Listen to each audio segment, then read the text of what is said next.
সমান বয়স হয় বা সমান সব কিছু হয় তাইলে হয় না। তার বয়স 35 বছর আর আমার বয়স কোথায় 12 বছর। তার জিনিসটা অনেকটা মোটা বড়। তার জিনিসটা যখন আমার ভিতরে দিল তখন আমার খুব কষ্ট হইল, খুব কষ্ট পাইতেছি, যন্ত্রণা পাইতেছি, যন্ত্রণায় ছটফট করতেছি। তো এরকম করতে করতে সব জিনিসেরই খাইতে খাইতে নিতে নিতে এমনি সেটা অভ্যাস হয়ে যায়। আসলে আমারও ঠিক একই রকমের অভ্যাস হয়ে গেছে। তো এখন মনে হয় এখন আর সেরকম আর লাগে না, মানে বাসরাতে যে কষ্টটা পাইছি সেরকম এখন আর কিছু লাগে না।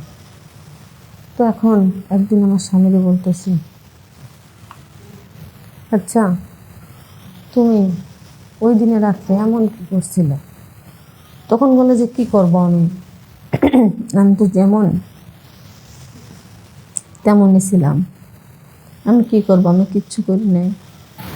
আজকে আমার জীবনের কিছু ঘটে যাওয়া বাস্তব কিছু ঘটনা নিয়ে আপনাদের সামনে আজকে তুলে ধরবো। আসলে আমি একটা মেয়ে, অল্প বয়সী একটা মেয়ে। তো আমার বাবা মা অভাবের জন্য আমার বিয়ে দিয়ে দেয়। বিয়ে দেওয়ার পরে যার সঙ্গে বিয়ে দেয় আমার বয়স মাত্র 12 বছর, আর যার সঙ্গে আমার বিয়ে দেয় তার বয়স 35 বছর। তাহলে বুঝেন কোথায় 12 বছর আর কোথায় 35 বছর। তাহলে 35 বছরের লোকের সঙ্গে একটা 12 বছরের মেয়ে কখনো থাকতে পারে? বা তার যে যন্ত্রণা, তার যে কষ্টটা, এটা কি কখনো সে সহ্য করতে পারে? কখনো পারে না। আসলে আমার বিয়ের পরে বাসর রাত্রে ওইটাই হলো আমার ভয়ানক একটা রাত।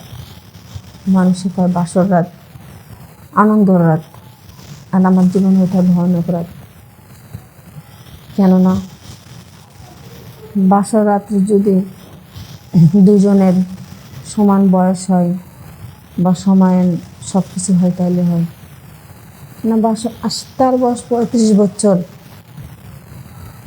আর আমার বয়স কোথায় 12 বছর। তার জিনিসটা অনেকটা মোটা বড়। তার জিনিসটা যখন আমার ভিতরে দিল তখন আমার খুব কষ্ট হইল, খুব কষ্ট পাইতেছি, যন্ত্রণা পাইতেছি, যন্ত্রণায় ছটফট করতেছি। তো এরকম করতে করতে কিন্তু সব জিনিসেরই খাইতে খাইতে নিতে নিতে এমনি সেটা অভ্যাস হয়ে যায়। আসলে আমারও ঠিক একই রকমের অভ্যাস হয়ে গেছে। তো এখন মনে হয় এখন আর সেরকম আর লাগে না, মানে বাসরাতে যে কষ্টটা পাইছি সেরকম এখন আর কিছু লাগে না। তো এখন একদিন আমার স্বামীকে বলতেছি, আচ্ছা তুমি ওই দিনে রাত্রে এমন কি করছিল? তখন বলে যে কি করবো আমি আমি তো যেমন তেমনই ছিলাম, আমি কি করবো, আমি কিচ্ছু করি নাই। তো আমি বললাম যে না, তুমি কিছু করছো, না করলে এরকম কেন মনে হলো, আর এরকম কষ্ট হলো?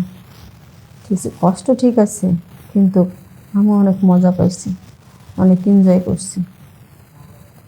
আর এনজয় করে মজা করে যেটা পাইছি, যেটা বুঝছি, আসলে খুব ভালো লাগছে।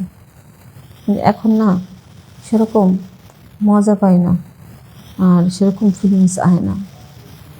তো আমার স্বামী বলতে কী বলে এগুলা, সেরকম ফিলিংস আয় না, মজা আয় না মানে? যে হ্যাঁ। তো বলতে আচ্ছা ঠিক আছে, সেরকম দেওয়ার চেষ্টা করবে। তো আমি বললাম যে আচ্ছা দিও, আমি সেরকমই চাই। আসলে সেরকম কি আর হয়? বাসর রাত্রের একটা যে মানে যে চাওয়া পাওয়া, যে ভালো লাগা, সেটা কি প্রতি রাত্রে পাওয়া যায়? কখনো পাওয়া যায় না।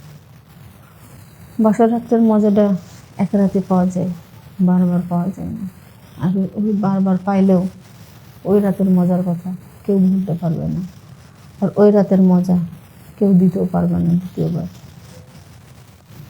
যাক, এরকম করে আমার অনেকটা দিন পার হয়ে গেল বিয়ের বয়স। তো হঠাৎ একদিন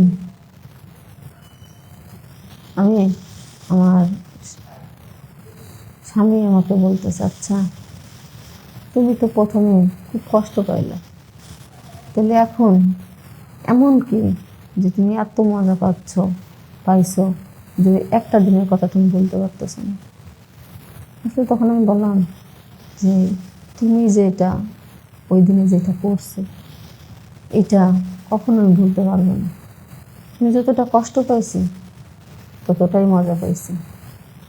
আর লজ্জা শরমের কথা কি বলবো, তাও বলি তোমাকে আমি, তুমি আমার স্বামী, সব কিছু শোনার অধিকার তোমার আছে। তাহলে তুমি দেখো, আমি আমি একটা মেয়ে হয়ে তোমার কাছে চাইয়ে নিচ্ছি, কখনো কোনো মেয়েরা কিন্তু চাইয়ে নেয় না, তাদের এমনিই পায়, আর আমি তোমার থেকে চাইয়ে নিচ্ছি, তাই তুমি দিতে পারতেছো না। আর যারা চায় না তারাই ভালো। তোমার স্বামী বলে, দেখো আমি তো চেষ্টা করি, আমার আমার আমি তো একটা মানুষ, আমার শরীরে তো শান্তি জিনিস আছে না, প্রতিদিন তো তোমাকে আমি দিতে পারবো না। দেখা যাইতেছে সপ্তাহের মধ্যে একবার, প্রতি সপ্তাহে একদিন, সপ্তাহের মধ্যে একদিন, বা অতি দূর গেলে সপ্তাহে 2 দিন, এর বেশি তো আমি পারবো না, কারণ আমারও তো বাঁচতে হবে। এরকম কথা বলে আমার স্বামী ওর অনেকভাবে বুঝাচ্ছে। আসলে শুধু না কথাই কি চিরা ভিজে না, আসলে আমার প্রয়োজনটা তো আমি পাচ্ছি না।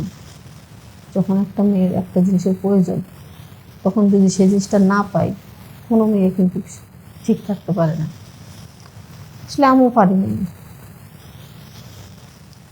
তারপরে আমার স্বামী এরকম অশান্তি অনেক দিন ধরে সংসারের ঝগড়া লেগে আছে। মানে আমি আমার স্বামীর সঙ্গে ভালোভাবে কথা বলি না, এক কথা বলে চিল্লায় উঠি, পাল্লায় উঠি, খ্যাট খ্যাট করি সারাক্ষণ।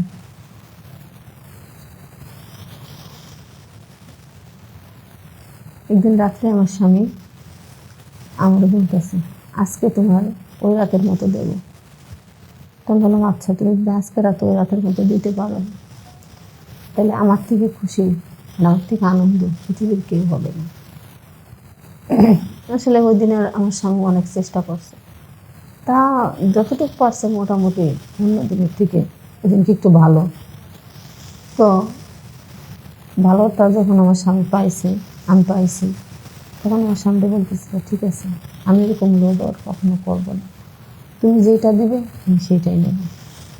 আর বাসর রাতের কথা কোন মেয়ের না মনে থাকে, সব মেয়েরই মনে থাকে। তো আমার জীবনে ওইটা আমার কাছে মনে থাকবে, সারা জীবন স্মরণীয় করে রাখবো। আমরা এরকম করতে কথা বলতে রাত প্রায় শেষ হয়ে গেছে। তখন আমার সামনে বলতেছি, দেখো একটা কথা বলবো তোমাকে। বলে, হ্যাঁ বলো।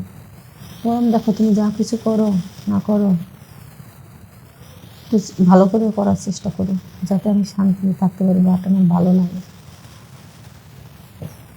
আসলে আমার স্বামী ভালো দেখে আমার কথা বুঝছে।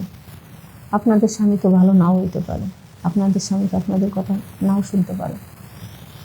আসলে সব মেয়েরাই কিন্তু চায় স্বামীর বাড়ি যায় একটা জিনিসই, সে হলো শারীরিক যে একটা সম্পর্ক, সেইটা, তার থেকে বেশি কিছু চাই না। অর্থ সম্পদ কিচ্ছু প্রয়োজন না, যদি সে স্বামীটা মনের মতো হয়। আপনারা আমার জন্য দোয়া করবেন, সুস্থ থাকেন, ভালো থাকেন। খোদা হাফেজ।